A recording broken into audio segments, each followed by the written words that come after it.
मित्रांनो, second year third year बीचा एक एक पेपर झाला, पूर्ण टेन्शन मध्ये आले, कमेंट येत आहे सर आम्ही टेन्शन मध्ये आलो, पहिलाच पेपर, पहिल्याच घासाला खडा लागला वगैरे वगैरे. सोडून द्या, टेन्शन घ्यायचं नाही, स्ट्रेस फ्री व्हायचंय तरच पुढचे पेपर भारी द्यायचे. कसं असतं, एक पेपर खराब गेला म्हणून तुमचा अख्खा अभ्यास वाया गेला असं काही नाही राहत. त्यामुळे त्या बिचाऱ्या टेन्शन मध्ये पडू नका, थोडं स्ट्रेस फ्री व्हा. भले तुम्हाला वाटतंय ना खूपच हे झालं, असं लिहायला पाहिजे होतं, तसं लिहिलं गेलं, एवढं लिहिलं तरी मार्क कमी पडणार आहे, मला हाताने चूक झाली वगैरे वगैरे, टेन्शन घेऊ नका, स्ट्रेस फ्री व्हा. स्ट्रेस फ्री होण्यासाठी पहिली तर 2-3 गोष्टी सांगतो. पहिलं आहे ना, रिलॅक्स होऊन जा.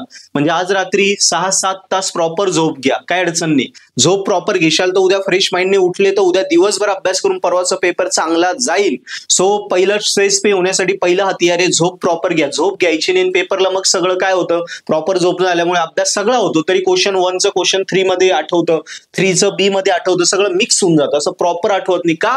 कारण आपण प्रॉपर रिलॅक्स होत नाही. सो प्रॉपर झोप घ्या, रिलॅक्सेशन वाढेल. सेकंड आहे रिलॅक्सेशनचा बेस्ट पॉइंट की कोलॅबरेटिव्ह लर्निंग, म्हणजे एकमेकांना शिकवा.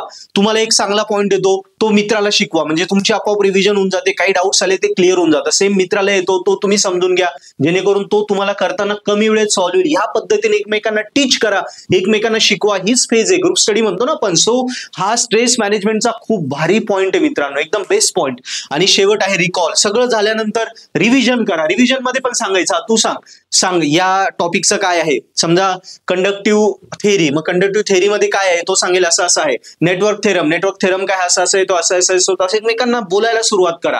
यस, रूम मध्ये, जेणेकरून काय होईल, ती टॉक एकमेकांच्या टॉक मध्ये ती रिव्हिजन होऊन जाईल. ती रिव्हिजन झाली की रिकॉल होतो, आरामात माणूस स्ट्रेस फ्री होतो.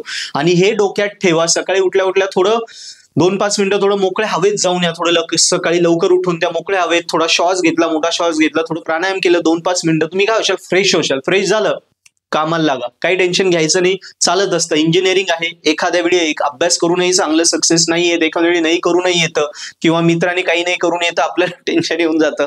सो या गोष्टींचं टेन्शन घेऊ नका, हे चालत राहतं, चलती का नाम गाडी. सो आपल्याला टेन्शन घ्यायचं नाही, झालं ते झालं. पुढचे जे पेपर्स आहेत ते आपल्याला कॉन्फिडंटली द्यायचे आणि कॉन्फिडंटली काढायचे. सो पुन्हा कामाला लागा. यस, आणि अभ्यास करताना काही अडचणी आल्यास तर आपलं पर्पल ॲप आहे, ऍप्लिकेशनवरनं अभ्यास करा. 1-1, 1.5 दिवसात सुद्धा ऍप्लिकेशन मध्ये दिलेले इम्पॉर्टंट क्वेश्चन बँकचे व्हिडिओज आणि त्याच्यानंतर सॉल्व पेपर, तेवढेच जरी कॉन्टेंट तुम्ही केला, व्हिडिओ लेक्चर्स कोर्सेस घेऊन, तरी तुम्ही 1-1 दिवसात विषय काढू शकता. एवढ्या सोप्या वेळी पर्पल ॲप मध्ये आपल्या भाषेमध्ये आम्ही कोर्सेस दिले, जेणेकरून 1 दिवसात सुद्धा कोर्स निघेल. सो व्हॅल्युएबल कोर्सेस आहे, ते घ्या, त्याच्यावरून अभ्यास करा, विषय काढून टाका. Yes, so purple application download करा आणि स्ट्रेस फ्री राहा.